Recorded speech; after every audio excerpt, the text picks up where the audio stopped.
استاذ کو زکوٰۃ کا مال دینا یہ کیسا ہے، اس کا کیا حکم ہے؟ چنانچہ اگر کوئی طالب علم، کوئی اسٹوڈنٹس، اگر اس کا کوئی استاد غریب ہے، نصاب کا مالک نہیں ہے، تو کوئی شاگرد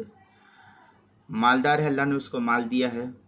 تو شاگرد کے لیے اپنے استاد کو زکوٰۃ کی رقم دینا جائز اور درست ہے، اس میں کوئی قباحت کی بات نہیں ہے۔ محض استاد اور شاگرد کا تعلق زکوٰۃ دینے کے لیے معنی نہیں کہ ہاں وہ استاد ہے تو میں ان کو زکوٰۃ کیسے دوں، ایسا نہیں، بلکہ مستحق استاد کو زکوٰۃ دینے کا ثواب زیادہ ملے گا تاکہ وہ بے فکر ہو کر کے کام کر سکے۔ اس میں جو ہے دوہرے اجر کی امید ہے، ایک تو عالم کی مدد کرنا، دوسرے یہ کہ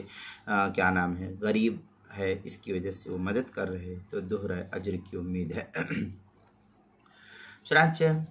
فتاوی عالمگیریہ میں ہے التصدق علی الفقیر العالم افضل من التصدق علی الجاہل، اس طریقے کی عبارت فتاوی عالمگیریہ کتاب الزکوٰۃ الباب السابع فی المصارف جلد نمبر 1 صفحہ نمبر 187 کے تحت جو ہے اس کو نقل کیا گیا ہے۔ اسی طریقے سے زکوٰۃ کے مسائل کا انسائکلوپیڈیا، اس کے حروف تہجی الف، عنوان ہے استاذ کو زکوٰۃ دینا، صفحہ 56 پر اس کو نقل کیا گیا، وہاں دیکھ سکتے ہیں۔